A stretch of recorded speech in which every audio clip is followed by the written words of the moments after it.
আসসালামু আলাইকুম everyone, welcome back to my channel beauty cooking. বরাবরের মতো আমি আজকে আরেকটি নতুন রেসিপি নিয়ে হাজির হয়েছি, আর সেটা হলো ডিম ভুনা। আমি এই ডিম ভুনাটা করেছি একটু ভিন্নভাবে, আর এই ডিম ভুনাটি খেতে অসম্ভব মজাদার। আশা করছি আপনারা ভিডিওটি না টেনে প্রথম থেকে শেষ পর্যন্ত দেখবেন। আমি একটা ফ্রাই প্যানে তেল গরম করে নিয়েছি এবং এতে দিয়ে দিচ্ছি 1 কাপ পরিমাণ পেঁয়াজ কুচি। এবার পেঁয়াজ কুচিকে আমি বাদামি করে ভেজে নিব। দেখুন পেঁয়াজ কুচিটার কালার বাদামি হয়ে গেছে, এই পর্যায়ে আমি এটাকে উঠিয়ে নিব। এই ডিম ভুনাটা করার জন্য আমি ডিম নিয়ে নিয়েছি শুকনা মরিচের গুঁড়া 1 টেবিল চামচ, ধনিয়া গুঁড়া 1 চা চামচ, হলুদের গুঁড়া 1 চা চামচ, পেঁয়াজ বেরেস্তা 1 কাপ, 1/3 কাপ চীনা বাদাম, আর নিয়েছি 4টা কাঁচামরিচ। এবার সবগুলোকে আমি ব্লেন্ড করে নিব। নিয়েছি আদা বাটা, জিরা বাটা, রসুন বাটা। এবার আমি ডিমের গায়ে একটা চাকু দিয়ে এভাবে করে কেটে নিব, যাতে মশলাগুলো খুব ভালোভাবে ডিমের মধ্যে ঢুকে যায়। এভাবে করে আমি সবগুলো ডিম কেটে নিব। এবার আমি ডিমগুলোকে ভেজে নিব। এর জন্য আমি ডিমের গায়ে একটু হলুদ মেখে এটাকে তেলে ফ্রাই প্যানের মধ্যে দিয়ে দিয়েছি। খুব বেশি একটা ভাজবো না, এটাকে হালকা করে ভেজে নিব।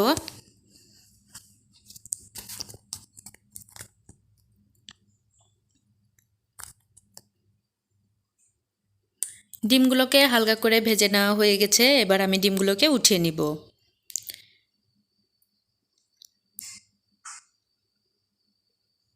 এবার এই একই তেলের মধ্যে আমি 1 কাপ পরিমাণ পেঁয়াজ কুচি দিয়ে দিচ্ছি 2টো দারুচিনি, 5 থেকে 6টি সাদা এলাচ। এবার সবগুলোকে একটু বাদামি করে ভেজে নিয়ে আমি এর মধ্যে সব মশলাগুলো অ্যাড করে দিব। এর মধ্যে আমি দিয়ে দিচ্ছি 1 চা চামচ লবণ, হলুদের গুঁড়া, ধনিয়া গুঁড়া, শুকনা মরিচের গুঁড়া। দেওয়ার পর আমি 2 মিনিটের মতো এটাকে নেড়েচেড়ে নিচ্ছি। এরপর আমি দিয়ে দিচ্ছি আদা জিরা বাটা, রসুন বাটা সবগুলো দিয়ে, এবং আমি যে ব্লেন্ড করে রেখেছিলাম সেই মশলাটা দেওয়ার পর আমি এটাকে খুব ভালোভাবে নেড়েচেড়ে কষিয়ে নিব। আমি এর মধ্যে দিয়ে দিচ্ছি সামান্য একটু পানি, যাতে মশলাটা পুড়ে না যায়। তারপর আমি 1 কাপ পরিমাণ পানি দিয়ে দিচ্ছি।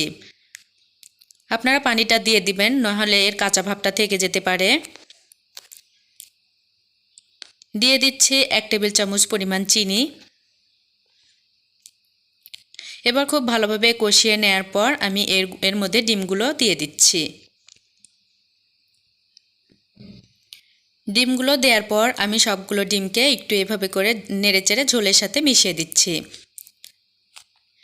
এবার আমি ঝোল শুকানো পর্যন্ত অপেক্ষা করব। দেখুন আমার ডিম ভুনাটা রেডি হয়ে গেছে। এবার আমি সার্ভ করব। এর জন্য আমি একটা বাটি নিয়ে নিয়েছি।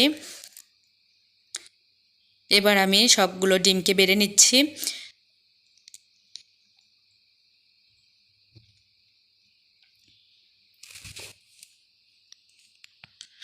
দেখুন তৈরি হয়ে গেল অসম্ভব মজাদার ডিম ভুনা রেসিপি। বাসায় মাছ মাংস না থাকলে আপনারা এভাবে করে ডিম ভুনাটি তৈরি করে নিতে পারবেন। এই ডিম ভুনাটি মাছ মাংসের স্বাদকেও হার মানাবে। আশা করছি আমার আজকের ভিডিওটি আপনাদের ভালো লেগেছে। আর ভালো লেগে থাকলে এখনও যারা আমার এই চ্যানেলটিকে সাবস্ক্রাইব করেননি, অবশ্যই আপনারা আমার এই চ্যানেলটিকে সাবস্ক্রাইব করবেন, লাইক কমেন্ট শেয়ার করবেন, আর বিউটি কুকিংয়ের নতুন নতুন রেসিপির সঙ্গে থাকবেন। আমি আজকের মতো ভিডিওটি শেষ করছি। সবাই ভালো থাকবেন, সুস্থ থাকবেন। আবার দেখা হবে পরবর্তী কোনো নতুন রেসিপিতে। আল্লাহ হাফেজ।